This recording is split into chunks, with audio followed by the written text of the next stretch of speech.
Dios les bendiga y Dios les guarde, paz de Dios. Quiero compartir este corto pensamiento desde lo más profundo de mi corazón. Esta mañana meditaba en el Señor, oraba a Dios por todo esto que está aconteciendo en la nación, en el país, pero muy en especial oraba al Señor por mis hermanos en la fe. Amén. Mis hermanos en la fe que, pues bueno, no tienen sus documentos, están en este país, trabajan, amén, familias que estudian y se buscan el peso honradamente.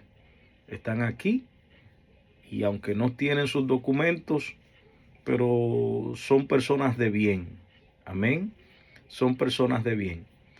Sabe que llegaba a mi mente Hechos capítulo 8, verso 1. Y esto me ministró bastante. Y espero que usted pueda captarlo, sea humilde, amén, y pueda pues recibir lo que yo recibí por el Espíritu. En Hechos capítulo 8, verso 1, relata la palabra de que en los tiempos de Saulo, de Tarso, cuando asolaba la iglesia, se levantó una gran persecución en contra de los cristianos que estaban en Jerusalén. Ahora bien, yo sé que esto no aplica, amén, no se ha levantado ninguna persecución en este país en contra de cristianos, por decir específicamente, no es un levantamiento o una persecución en contra de la fe o en contra de Cristo, en contra de nosotros la iglesia. Eso no es lo que está aconteciendo. Ahora, el Espíritu de Dios me hacía entender ciertas cositas. Hay muchos que han tenido, pues, así decirlo, el privilegio, han sido beneficiados con entrar a este país.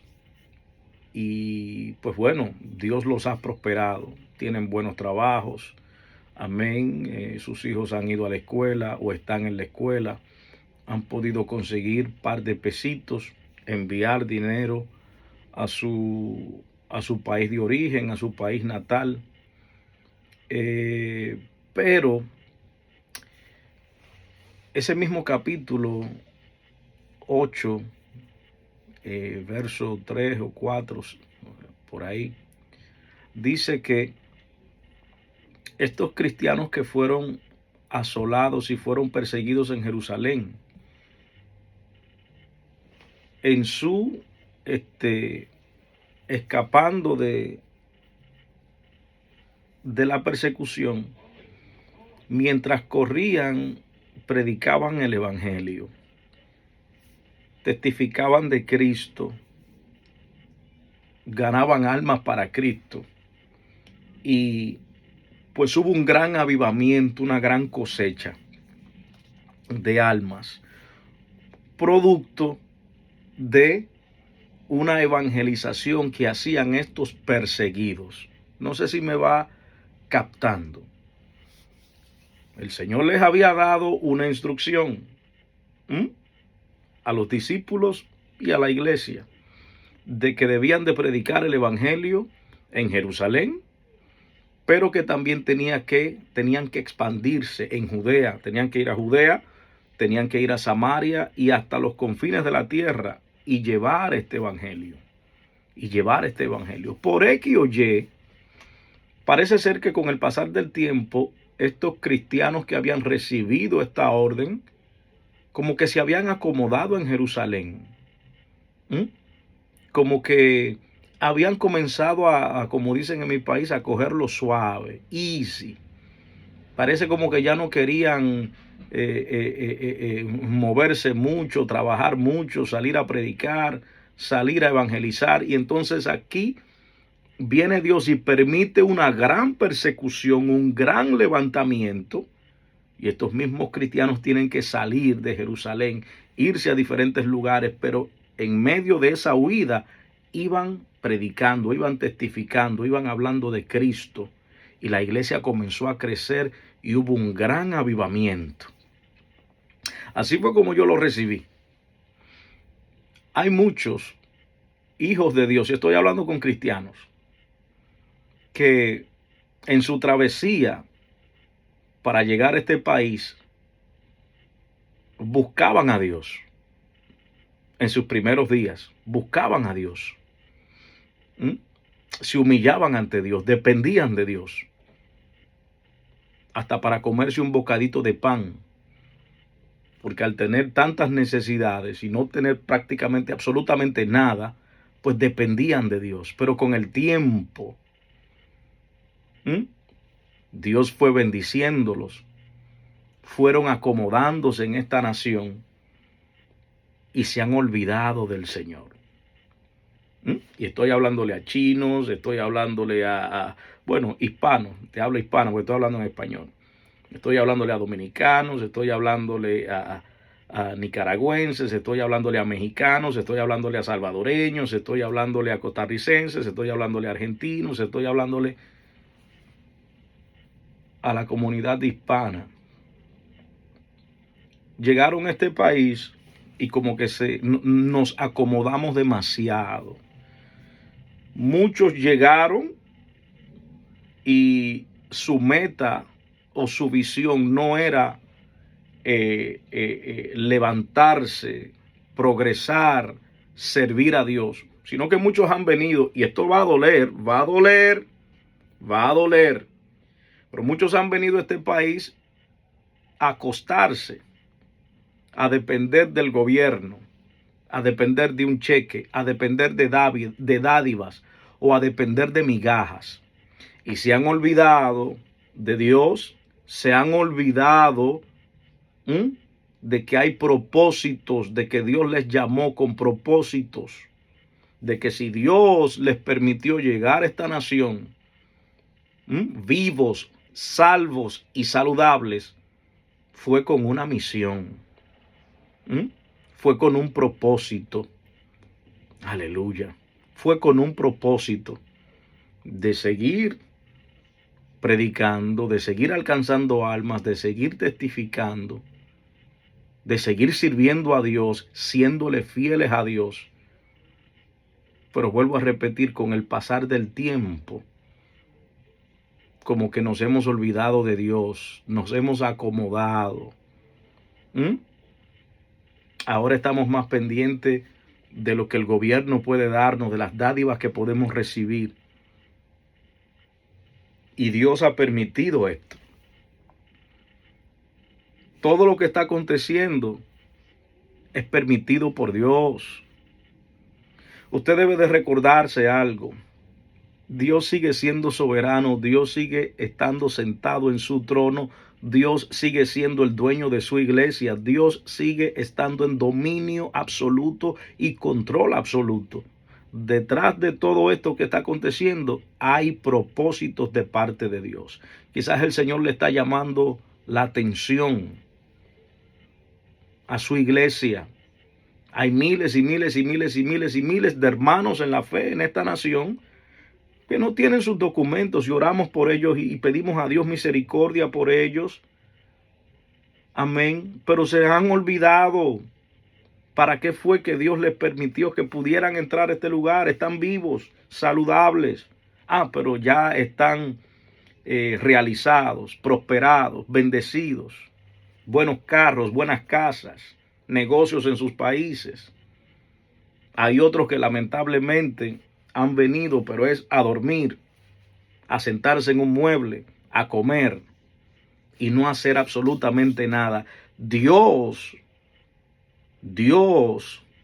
está permitiendo todo esto para sacudirnos, para que nos acordemos de Él, para que volvamos al principio, para que comencemos a hacer, amén, lo que Dios nos llamó a hacer. Yo creo que esto es un despertar para que volvamos a confiar en Dios, no en los hombres, no en gobiernos, no en dádivas, no en migajas, no en el presidente, sino en Dios. para que nuestra confianza vuelva a estar puesta en Dios, no en los hombres. Con esto culmino. Meditaba en Hechos 8. Sí, el Señor les había dado una encomienda, el Señor les había dado un mandato, pero ellos se habían acomodado. Y Dios entonces permitió que el emperador de aquellos tiempos levantara fuerte persecución para que los que se habían dormido despertaran, para que los que se habían acomodado se sacudieran y se pararan, para los que habían recibido de parte de Dios un mandato, una encomienda, una responsabilidad, comenzaran, amén, a cumplir con sus responsabilidades. Pero esa persecución quería decir de que Dios no estaba con ellos, de que Dios no les amaba. No, Dios estaba en dominio y en control. Había un propósito detrás de todo esto. Entonces, iglesia, no entres en pánicos, no entres en miedos. Estás en esta nación, vuelvo a repetirlo. Este es el tiempo entonces de acercarte más a Dios. Acércate a Dios. Vuelve a la oración. Vuelve a humillarte. Volvamos a humillarnos. Y estoy hablando específicamente con todos mis hermanos en Cristo que todavía no han podido obtener sus documentos y están en este país. Tengan fe en Dios. Dios está en control. Dios tiene cuidado de tu familia. Dios tiene cuidado de cada una de nuestras familias. Ahora bien, si te has descuidado, si has vuelto atrás, si te has acomodado, esa palabra es muy clave, acomodado, si te has sentado, si te has acostado, has venido a un país que no es tuyo, a perder el tiempo, a sentarte en un mueble, a esperar que te lleven la comida a la boquita, a sentarte acá en un país donde en tu país estabas en fuego para Dios, llena y lleno del Espíritu Santo, danzabas, hablabas en lenguas, predicabas la palabra a tiempo y fuera de tiempo, eras un ganador de almas, una ganadora de almas, pero has llegado a este país a enfriarte, a perder el tiempo, a descarriarte. Muchos han vuelto a las drogas, a los vicios, a las calles. Y Dios está permitiendo todo esto, no para que usted entre en pánico, ni entre en terror, ni entre en miedo, sino para que usted vuelva a las primeras obras, para que vuelva a depender de Dios, para que vuelva a humillarte delante de Dios. Pero Dios está haciendo cosas grandes. Aquí el que manda no es Donald Trump, ni el Partido Republicano. Olvídense de eso. Dios sigue sentado en su santo trono. Dios está obrando, Dios está trabajando, Dios está haciendo algo. Ahora bien, levántate y que en medio de todo esto que está aconteciendo, tú te conviertas en una antorcha encendida, ganador y ganadora de almas, que vuelvas a la casa de Dios, que vuelvas a servirle de todo corazón. Amén. Que vuelvas a Él. Eso fue lo que el Espíritu Santo me ministró esta mañana. Hechos capítulo 8, verso 1 en adelante. Me lo hacía ver así. Y creo que sí, creo que el Espíritu de Dios Sí, es Dios. Y te lo paso a ti. Ahora, tú haces lo que tú quieras con ello. Amén. Tener paz, la paz de Dios, que sobrepasa todo entendimiento. Amén. La paz de Dios sea sobre cada uno de ustedes. La paz de Dios, que sobrepasa todo entendimiento. Para que podáis hallar descanso para vuestras almas, para vuestros corazones. Dios te bendiga y Dios te guarde y vamos a seguir orando. Amén. Dios está con nosotros como poderoso gigante. No teman, no tengan miedo. El león de la tribu de Judá está con su pueblo. Amén.